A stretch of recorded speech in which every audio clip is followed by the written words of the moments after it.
Hello प्यारे बच्चों, कैसे हैं आप सब। उम्मीद करता हूं आप लोग बहुत अच्छे होंगे, सुरक्षित होंगे। तो आज की इस वीडियो में हम बात करने वाले हैं एटम्स एंड मॉलिक्यूल्स के बारे में।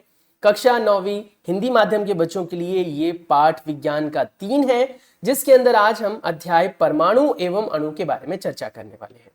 बहुत सारे साइंटिस्ट आए और बहुत सारे साइंटिस्टों ने अपना अपना रोल प्ले किया ये जानने में कि अगर हम किसी पदार्थ को तोड़ते जाएं तो कहीं तो ऐसी जगह पर पहुंच पाएंगे या किसी ऐसे कण पर तो पहुंचेंगे जिसको और ज्यादा ना तोड़ा जा सके। उसे क्या कहेंगे, उसे हम कौन सी परिभाषा देंगे, क्या क्या गुणधर्म होंगे उसके। बहुत सारे साइंटिस्टों ने इसमें काम करना शुरू किया और उन्होंने बहुत सारी अच्छी अच्छी बातें हमसे शेयर की।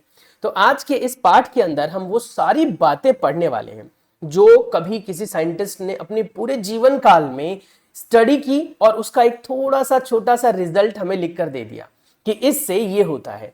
अब सोच कर देखो यार कि किसी एक्सपेरिमेंट से जो आपको रिजल्ट मिलता है उसका इस्तेमाल करना कितना आसान होता है।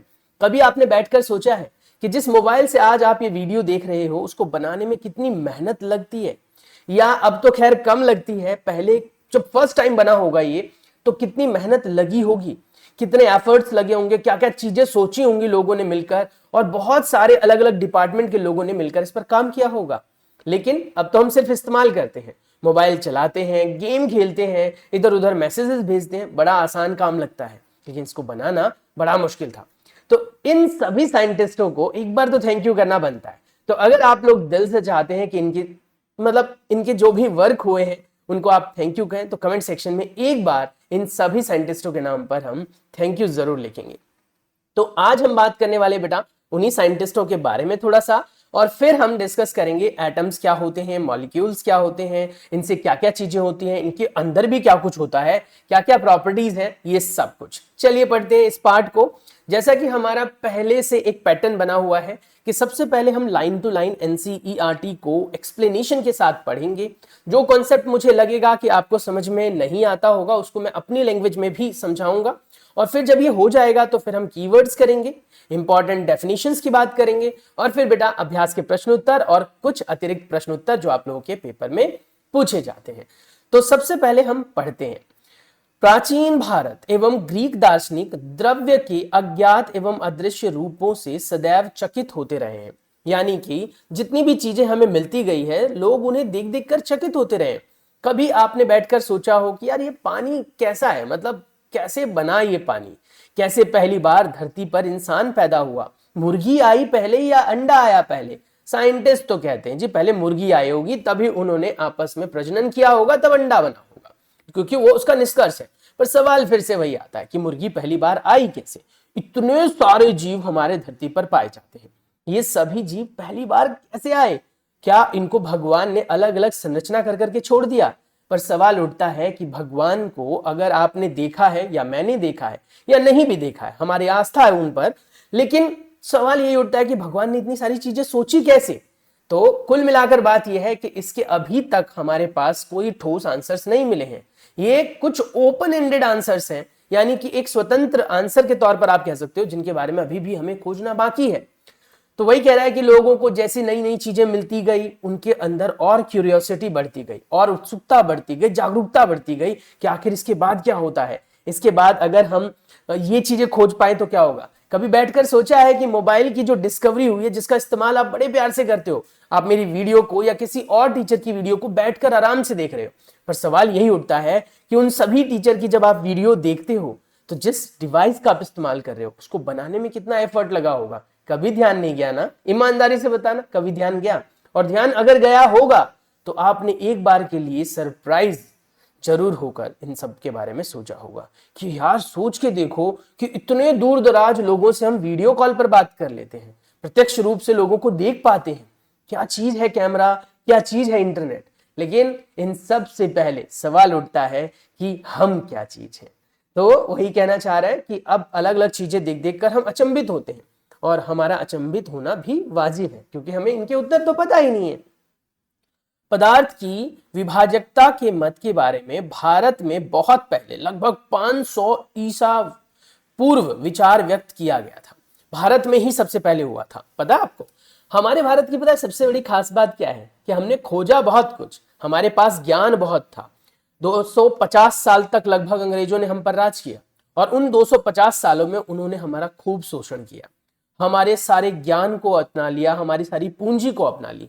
भारत अपने आप में सोने की चिड़िया होती थी, कहा जाता था, सब कुछ नोच नाच के ले गए ये लोग। पर सवाल यही उठता है कि हमारे पास इतना ज्ञान था तो उस ज्ञान का प्रयोग हमने क्यों नहीं किया? अब हम इतना पीछे क्यों हैं? अमेरिका हमसे आगे क्यों है? क्योंकि हमसे ज्ञान भी चुरा लिया गया। जो ज्ञानी लोग थे उनको पकड़ के मार दिया गया, उनकी जो किताबें थी वो चुरा ली गई और उनसे ज्ञान अपना बना लिया गया। वही कह रहा है कि भारत में सबसे पहले बात हुई थी 500 ईसा पूर्व, मतलब समझ रहे हो कि यानी यीशु मसीह का जो बर्थ हुआ था ना, उससे 500 साल पहले की बात है कि हम पे ये ज्ञान था। भारतीय दार्शनिक महर्षि कनाद, जिनका कनाद नाम भी आप जानते हैं, ने प्रतिपादित किया था, यानी खोज की थी कि यदि हम द्रव्य पदार्थ को विभाजित करते जाएं तो हमें छोटे छोटे कण प्राप्त होते जाएंगे। अंत में एक ऐसी सीमा आएगी जब प्राप्त कण को पुनः विभाजित नहीं किया जा सकेगा, यानी आप अगर चाहो कि मैं उसे और विभाजित करूं, कर ही नहीं सकते। तो वही कह रहा है, अर्थात वह सूक्ष्म कण अभाज्य रहेगा, यानी एक ऐसा पल आएगा, एक ऐसा छोटा, सबसे छोटा कण मिलेगा जिसको और ज्यादा आप नहीं तोड़ सकते। इस अविभाज्य सूक्ष्म कण को उन्होंने परमाणु कहा। यानी अगर आपसे कोई पूछे कि परमाणु क्या होता है, तो कहता है क्या कि अगर हम ये लिखो, यहां से देखो, अगर हम द्रव्य पदार्थ को, यहां से मेंशन करेंगे आप बेटा, अगर हम द्रव्य पदार्थ को विभाजित करते जाएं, बहुत ज्यादा छोटे छोटे कणों में तोड़ते जाएं, तो एक ऐसा समय आएगा, एक ऐसी सीमा आएगी जब हम उसे और ज्यादा नहीं तोड़ पाएंगे, पुनः विभाजित नहीं किया जा सकेगा। और जब ऐसी सीमा आएगी तो उस अविभाजित सूक्ष्म कण को हम क्या कहेंगे बेटा? क्या कहेंगे? परमाणु कहेंगे। तो ये बात हमारे दार्शनिक ने दी, कनाद जी ने। एक अन्य भारतीय दार्शनिक जिनका नाम था पाकुदा कात्यायन, ठीक है, ने इस मत को विस्तृत रूप से समझाया और कहा कि ये कण सामान्यतः संयुक्त रूप में पाए जाते हैं जो हमें द्रव्य के विभिन्न रूपों को प्रदान करते हैं। यानी अगर हम अपने आसपास में चीज देखें बेटा, हम क्या क्या चीजें देखते हैं? ठोस देखते हैं, गैस देखते हैं, द्रव्य देखते हैं। इन सभी चीजों को अगर हम देखें तो इन सभी चीजों में वो छोटा कण पाया जाएगा। लगभग इसी समय ग्रीक के दार्शनिक, यानी जो बाहर के दार्शनिक थे, उन्होंने, यानी जिनका नाम क्या था? डेमोक्रिट्स, और दूसरे का नाम क्या था बेटा? लियूसिपस। क्या नाम था? लियूसिपस ने सुझाव दिया कि यदि हम द्रव्य को विभाजित करते जाएं तो एक ऐसी स्थिति आएगी जब प्राप्त कण को पुनः विभाजित नहीं किया जा सकेगा। बिल्कुल वही कनाद जी वाली लाइन, ठीक है। उन्होंने इस अविभाज्य कण को परमाणु अर्थात अविभाज्य कहा, परमाणु कहा, यानी सबसे छोटे कण को हम क्या कहते हैं बेटा? परमाणु कहते हैं। ये सभी सुझाव दार्शनिक विचारों पर आधारित थे। इन विचारों की वैधता सिद्ध करने के लिए 18वीं शताब्दी तक कोई अधिक प्रयोग, यानी कि कोई भी कार्य नहीं किया गया, कोई प्रयोगात्मक कार्य नहीं किए गए। यानी साइंटिस्ट ज्यादा ध्यान नहीं देते, ठीक है हमारे पास है तो है, लेकिन कुछ साइंटिस्टों के दिमाग में ये बातें खटकती थी कि आखिर है क्या ये परमाणु। तो उन्होंने खोजना भी शुरू किया। 18वीं शताब्दी के अंत तक वैज्ञानिकों ने तत्वों यौगिकों के बीच में भेद को समझाया तथा उसको समझा भी, और स्वाभाविक रूप से यह पता करने के इच्छुक भी हो गए कि तत्व कैसे बनते हैं, क्या होता है, किस तरीके से संयोग करते हैं, जब तत्व परस्पर संयोग करते हैं तब क्या होता है। इन सभी सवालों के जवाब ढूंढते ढूंढते अब हमें इस चैप्टर को पढ़ना है। वैज्ञानिक आंतवा एल, या कह सकते हो उनके साथ जो थे वो क्या थे, लवराइस, ने बताया कि रासायनिक संयोग से दो महत्वपूर्ण नियमों को स्थापित किया। उन्होंने बताया, जिसने रसायन विज्ञान को महत्वपूर्ण आधार प्रदान किया। आपको पता होना चाहिए बेटा, हमारे पास जो विज्ञान है उसके मुख्यतः 3 भाग में हमने विभाजन किए हुए हैं। एक है जीव विज्ञान, जिसे आप कहते हैं बायोलॉजी, दूसरा होता है भौतिक विज्ञान, जिसे आप कहते हैं फिजिक्स, और तीसरा है हमारे पास रसायन विज्ञान, जिसे हम कहते हैं केमिस्ट्री। अब हम बात करेंगे हमारे नए पॉइंट के बारे में। नया पॉइंट हमारा क्या है? तो कहता है रासायनिक संयोग के, ये क्या आ गया भाई, इसको हटाओ, रासायनिक संयोग के नियम के बारे में हम बात करेंगे बेटा। किसके बारे में बात करेंगे? रासायनिक संयोग के नियम, यानी रासायनिक संयोग किस प्रकार किए जाते हैं उस नियम के बारे में अब हम बेटा चर्चा करेंगे। देखो, रासायनिक संयोग के जो नियम है, यानी किस तरीके से संयोग हो पाता है, ये आपसे यहां पर पूछ रहा है। तो तो रासायनिक संयोग के जो नियम है वो ये बताता है बेटा कि किस तरीके से चीजें आपस में जुड़ती हैं। तो पहला आता है आपके पास बेटा द्रव्यमान संरक्षण का नियम, जिसके बारे में हम बात करेंगे। लवराइज और जोसेफ एल प्राउस्ट ने बताया, इन साइंटिस्टों के नाम शायद पेपर में नहीं पूछे जाते, पर एक एक बार पढ़ लो, अगर ऑब्जेक्टिव क्वेश्चन आया तो आप आसानी से लिख पाओगे। ने बहुत अधिक प्रायोगिक कार्यों के पश्चात रासायनिक संयोग के निम्नलिखित 2 नियम प्रतिपादित किए, यानी कि उन्होंने इन 2 नियमों को बताया। पहला नियम उन्होंने जो बताया वो ये था द्रव्यमान संरक्षण का नियम। क्या नियम बताया उन्होंने? द्रव्यमान संरक्षण का नियम। इस नियम के अनुसार ये कहा जाता है कि जब 2 पदार्थ आपस में जुड़ते हैं, उनके बीच में संयोग होता है बेटा, तो उनका जो द्रव्यमान होता है वो स्थिर होता है, द्रव्यमान में कोई बदलाव नहीं आता। जब रासायनिक परिवर्तन यानी रासायनिक अभिक्रिया संपन्न होती है, तब क्या द्रव्यमान मतलब भार, द्रव्यमान का मतलब क्या है? भार। जैसे आप इंग्लिश में बेटा क्या कहते हैं? मास। इंग्लिश में क्या कहते हैं? मास। ठीक है। क्या द्रव्यमान में कोई परिवर्तन आता है? बस ये याद रखना बेटा, किसी भी रासायनिक समीकरण में जो द्रव्यमान में भार आएगा भी वो तभी आएगा जब आपका सिस्टम ओपन, खुला हुआ हो सकता है उसमें कोई गैस बनी हो सकता है उसमें कोई ऐसी चीज रिलीज हुई हो जो सिस्टम को छोड़कर निकल गई, जिसकी वजह से उसका भार कम हो सकता है। लेकिन अगर हम एक बंद चैम्बर में ये क्रिया करें तो ओवरऑल सिस्टम का जो मास होता है, यानी पूरा जो कह सकते हो आप भार होता है, वो हमेशा स्थिर रहता है, कभी बदलता नहीं है। इस चीज को करने के लिए इन्होंने बहुत सिंपल सा एक एक्सपेरिमेंट किया। इन्होंने कहा कि आप एक्स और वाई रासायनिकों के युगल लीजिए। कॉपर सल्फेट और सोडियम कार्बोनेट लेना है, यानी कॉपर सल्फेट के साथ सोडियम कार्बोनेट को मिलाना है। बेरियम क्लोराइड लिया तो सोडियम सल्फेट को मिलाना है। लेड नाइट्रेट लिया तो सोडियम क्लोराइड को मिलाना है। ठीक है, ये ले लिए। युग्म में लेना है, जोड़े में लेना है। एक्स और वाई युगल की सूची में दिए गए एक युगल के रासायनिक को अलग अलग 10-10 ml में तैयार करें, यानी कि आप उसको जल में मिलाकर 10-10 ml उसका तैयार करें। उपरोक्त तैयार युगलों में से y के विलयन को शंक्वाकार फ्लास्क में लीजिए और x के विलयन को एक छोटी परख नली में लीजिए, जैसा कि आपको चित्र में दिखाया गया है।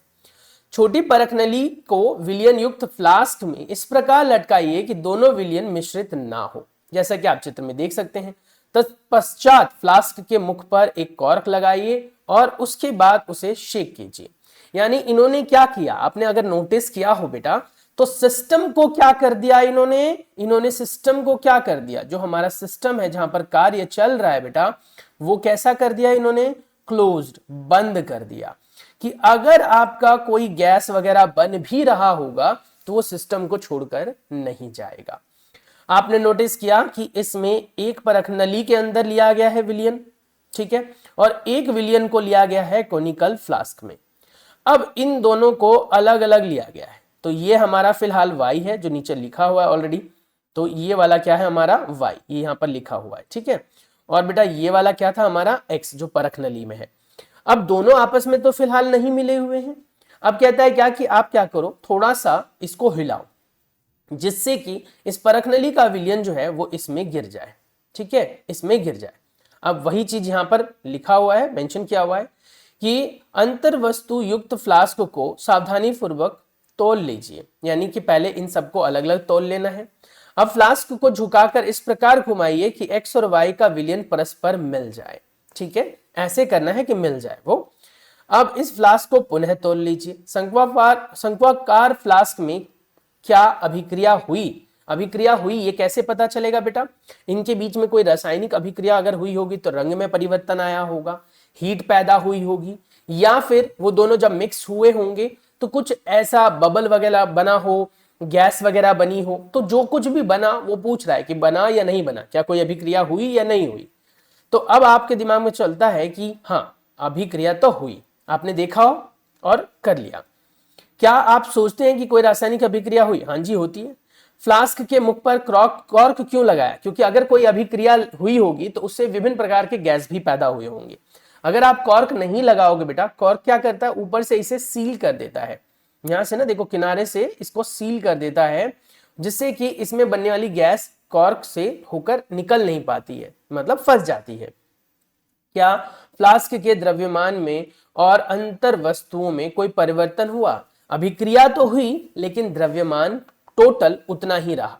पहले द्रव्यमान जितना था उन दोनों का अलग अलग उतना ही रहा। तो वही कह रहा है, इसी को कहते हैं द्रव्यमान संरक्षण का नियम। क्या कहता है इस नियम के अनुसार कि किसी रासायनिक अभिक्रिया में, देखो नोट डाउन कर लेना बेटा, किसी रासायनिक अभिक्रिया में द्रव्यमान का ना तो सृजन किया जा सकता है और ना ही विनाश। यानी कोई भी रासायनिक अभिक्रिया ऐसी होती ही नहीं है जिसके घटित होने पर उसका या तो भार बढ़ जाए या भार कम हो जाए। तो रासायनिक अभिक्रिया में बेटा भार ना तो बढ़ेगा और ना ही कम होगा। यही होता है बेटा द्रव्यमान संरक्षण का नियम। पेपर में ये पूछा जाता है, बहुत महत्वपूर्ण है, याद रखें। क्या पढ़ा, एक बार फिर से रिपीट करते हैं।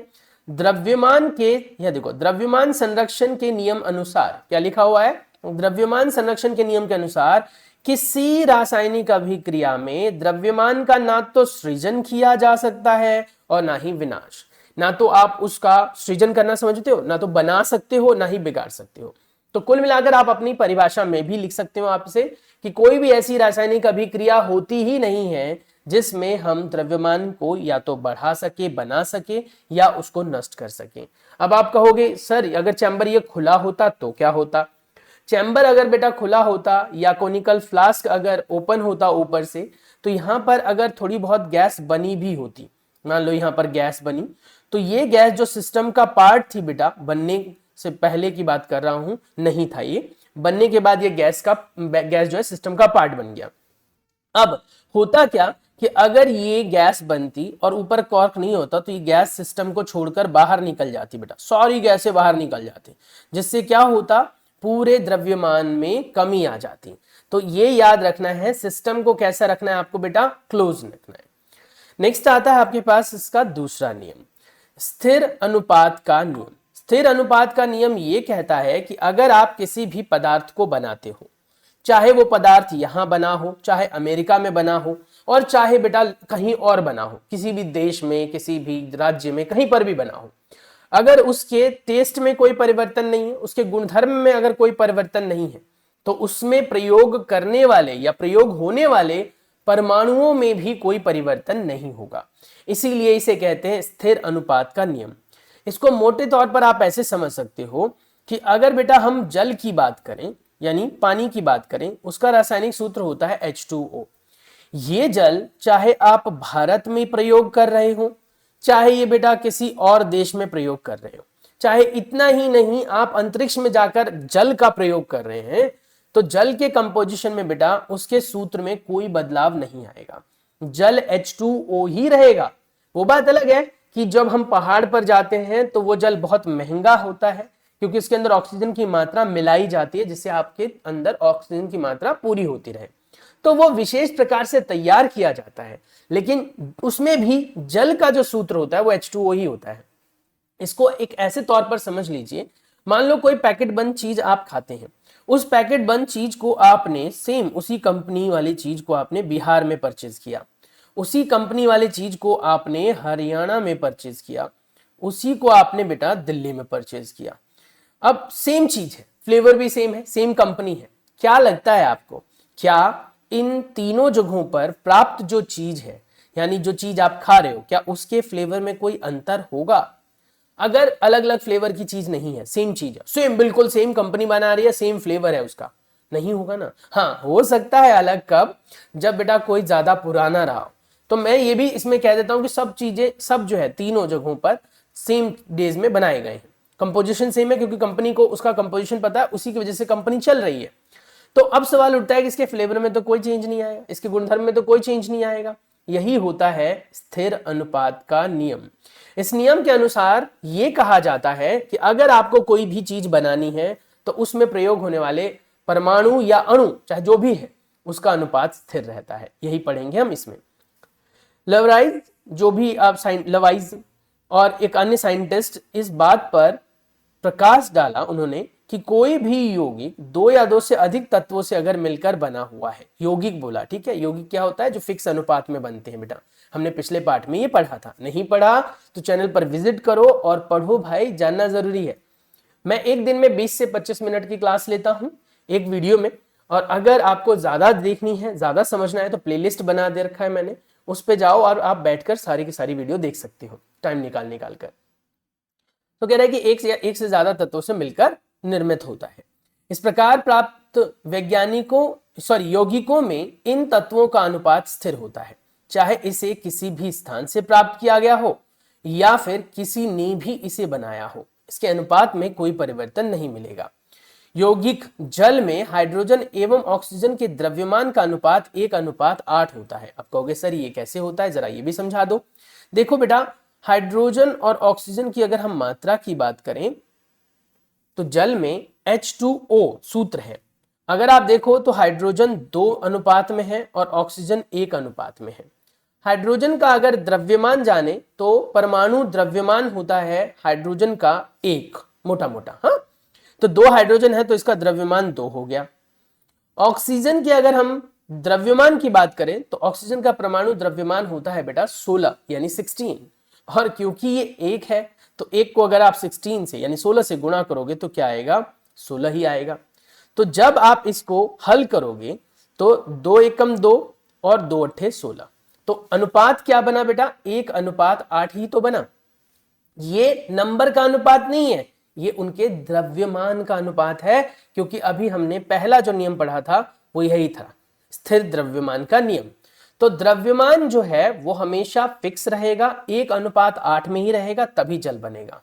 अगर इस द्रव्यमान के अनुपात को बदल दिया जाए, कुछ और कर दे, 1:8 से बेटा 2:12 कर दिया जाए या कुछ और कर दिया जाए, तो आपको क्या लगता है कि क्या ये फिर जल रहेगा? तो इसका उत्तर होगा नहीं। जल को बनाने के लिए ऑक्सीजन और हाइड्रोजन का जो अनुपात है बेटा वो इसी अनुपात में होगा, यानी 1:8 में। तो ये याद रखना, हाइड्रोजन और ऑक्सीजन का अनुपात अगर बोलता है तो 1:8 लिखेंगे बेटा आप। और अगर पेपर में थोड़ा टीचर ना ट्विस्ट कर देता है, टीचर ना आप लोगों के साथ थोड़ा खेल खेल लेता है, वो घुमा कर दे देता है, वो कहता है कि जल के अंदर ऑक्सीजन और हाइड्रोजन का अनुपात क्या है, ऑक्सीजन और हाइड्रोजन का अनुपात क्या है वो बताओ। मतलब वो आपके साथ खेल खेल गए। अगर आपने नोटिस किया तो यहां पर मैंने क्या लिखा है, हाइड्रोजन और ऑक्सीजन, जिसका अनुपात क्या है बेटा, 1:8। लेकिन हो सकता है पेपर में आपसे पूछे ऑक्सीजन और हाइड्रोजन, पहले ऑक्सीजन फिर हाइड्रोजन, तो उसका अनुपात बेटा 8:1 लिख कर आओगे, क्योंकि हो सकता है ये आपका एमसीक्यू टाइप का क्वेश्चन हो, उसमें आपको 1:8 भी देखने के लिए मिल सकता है, 8:1 भी देखने के लिए मिल सकता है, और सवाल पर डिपेंड करता है कि आपसे क्या से क्या पूछा गया है। तो इससे आपके मार्क्स कट सकते हैं अगर आपने ध्यान नहीं दिया तो। चाहे जल का स्रोत कोई भी हो, इसी प्रकार यदि 9 ग्राम जल का अपघटन करें तो सदैव 1 ग्राम हाइड्रोजन और 8 ग्राम ऑक्सीजन ही प्राप्त होगा। यही तो चीज है जो हमने 1:8 या 8:1 बोला, वो यही बोला कि अगर टोटल जल की मात्रा को 9 ग्राम ले लिया जाए और उसको पूरी तरीके से विद्युत की सहायता से, जल बेटा वैसे नहीं टूटता, जल के अंदर से ऑक्सीजन और हाइड्रोजन वैसे नहीं निकलता। अब आप कहोगे नहीं सर, हमने देखा है जब जल को उबालते हैं तो वो वाष्पीकृत होता है, उड़ता है, वो भी तो टूट रहा है। वाष्पीकृत होने के पश्चात भी बेटा वो जल ही है। अगर जल से आपको ऑक्सीजन और हाइड्रोजन को अलग अलग करना है तो ये बात याद रखना बेटा कि हमें उसमें इलेक्ट्रिसिटी देनी पड़ती है, उसमें विद्युत देनी पड़ती है। तो अगर हम उसके अंदर विद्युत डालेंगे तब ये हो पाएगा। समझ में आ रहा है? विद्युत डालनी होगी, तो विद्युत डालकर इसे तोड़ा जाता है। ऐसे कहता है कि अगर हम इसी प्रकार से अमोनिया का भी उदाहरण लें तो अमोनिया का सूत्र याद रखना बेटा, पेपर में पूछा जाता है। अमोनिया का सूत्र क्या है, NH3। उसमें भी अगर हम ध्यान दें तो नाइट्रोजन बेटा 3 अनुपात में है और नाइट्रोजन जो है वो 1 अनुपात में है नंबर के हिसाब से, हाइड्रोजन 3 अनुपात में है। नंबर के हिसाब से बोला मैंने बेटा, ये याद मत रख लेना, ये मैंने बोला नंबर के हिसाब से है। अच्छा, द्रव्यमान के हिसाब से बात करें तो बेटा नाइट्रोजन का जो द्रव्यमान होता है वो 14 होता है और हाइड्रोजन का 1 होता है, क्योंकि 3 हाइड्रोजन है तो 1 को 3 से करोगे तो 1 या 3, तो अनुपात क्या आया, 14:3।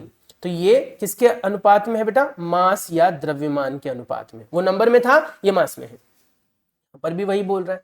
तो कह रहे कि किसी भी पदार्थ को ले लो यार, ये तो सिर्फ 2 उदाहरण है, किसी को भी ले लो, सब ऐसे ही बनाते हैं। तो वही कह रहा है कि हाइड्रोजन का द्रव्यमान इसके हिसाब से 14 अनुपात, नाइट्रोजन और हाइड्रोजन का द्रव्यमान का अनुपात जो है 14:3 होगा। चाहे अमोनिया किसी भी प्रकार से निर्मित किया जाए यही होगा, लेकिन अमोनिया होना चाहिए। अब अमोनिया से अमोनियम बोल दोगे आप, नहीं जी हम तो अमोनिया नहीं, हम तो अमोनियम बनाएंगे, NH4 पॉजिटिव बनाएंगे। तो बेटा इसका अनुपात तो फिर बदल गया ना, ऑब्वियस सी बात है, इसका सूत्र भी बदल गया। उपरोक्त उदाहरणों से स्थिर अनुपात के नियम की व्याख्या होती है। अब क्या व्याख्या होती है, ध्यान से देखना, जिसे निश्चित अनुपात का नियम भी कहते हैं। निश्चित अनुपात का नियम क्या कहता है, क्या कहता है निश्चित अनुपात का नियम? तो कहता है क्या, इस नियम को इस प्रकार से व्यक्त किया था, किस प्रकार से, किसी भी यौगिक में तत्व सदैव एक निश्चित द्रव्यमान के अनुपात में ही विद्यमान होते हैं, इसी को कहते हैं निश्चित अनुपात का नियम। अब हम बात कर लेते हैं थोड़ी सी किसकी, जॉन डाल्टन के बारे में। बेटा जॉन डाल्टन का जन्म सन 1766 में हुआ था, 1766 में। जानना जरूरी नहीं कब पैदा हुए थे, बस ये जानना जरूरी है कि क्या किया था इन्होंने। वैसे भी इंसान का पैदा और डेथ डेट से कोई लेना देना नहीं होता अगर वो अच्छे काम ना करके जाए। तो अब इन साइंटिस्टों के नाम हम क्यों जानते हैं, साइंटिस्ट तो बहुत सारे आए, सबने छोटा छोटा रोल प्ले किया, तो इन साइंटिस्टों ने महान महान खोज की थी। बेटा यही चीज आपको भी सिखाते हैं आपके पेरेंट्स कि अच्छे इंसान बनो, लोगों की सेवा करो, अच्छी पढ़ाई करो, अच्छा पैसा कमाओ, जिससे कि समाज की सेवा कर सको और समाज आपके जाने के बाद भी आपको याद रखे, ये बहुत जरूरी है। तो वही कह रहा है कि सन 1766 में इंग्लैंड के गरीब जुलाहा परिवार में हुआ था इनका जन्म। देखो गरीब परिवार में 12 वर्ष की आयु में उन्होंने एक शिक्षक के रूप में अपनी जीविका शुरू की थी। मतलब समझ रहे हो, सिर्फ 12 साल के थे और वो टीचर बन गए थे, वो पढ़ाते थे। 7 साल बाद यानी 19 साल के जब हुए, स्कूल के प्रिंसिपल भी बन गए वो। सोचो 19 साल में स्कूल के प्रिंसिपल बन गए। सन 1793 में जॉन डाल्टन एक कॉलेज में गणित और भौतिकी एवं रसायन शास्त्र पढ़ाने के लिए मैनचेस्टर चले गए, यानी तीनों चीजें जानते थे। वहां पर उन्होंने अपने जीवन का अधिकांश समय शिक्षण और शोध कार्य में व्यतीत किया। सन 1808 में उन्होंने अपने परमाणु सिद्धांत को प्रस्तुत किया, जो द्रव्यमान के अध्ययन के लिए एक महत्वपूर्ण सिद्धांत साबित हुआ। वैज्ञानिक की अगली समस्या इन नियमों से उचित व्याख्यान करने की थी, तो जो हम अगली वीडियो में चर्चा करेंगे। तो हमारे आज की वीडियो में हमने यही सीखा कि स्थिर द्रव्यमान का जो अनुपात नियम है वो क्या है, और जो द्रव्यमान का संरक्षण नियम है वो क्या है। हमने इस पाठ में बहुत कुछ सीखना अभी बाकी है बेटा, तो इसीलिए अगर आप चाहते हो कि ये सारी चीजें आप तक पहुंचती रहे तो चैनल को सब्सक्राइब कर लो, बेल आइकन को प्रेस कर लो, जिससे आप लोगों को लेटेस्ट वीडियोस की रिलेटेड इंफॉर्मेशंस मिलते रहे। बाकी कोई भी डाउट हो, कोई क्वेरी हो, कोई सजेशन हो, कुछ ऐसा लगता है कि यार मुझे बताना चाहिए आप लोगों को, जिससे मैं अपने इस चैनल में सुधार कर सकूं, वे ऑफ टॉकिंग में सुधार कर सकूं, तो आप मुझे जरूर बताइए। मैं भी आप लोगों से सीखने के लिए तैयार हूं। चलिए मिलता हूं नेक्स्ट वीडियो में, तब तक के लिए अपना बहुत सारा ख्याल रखिए।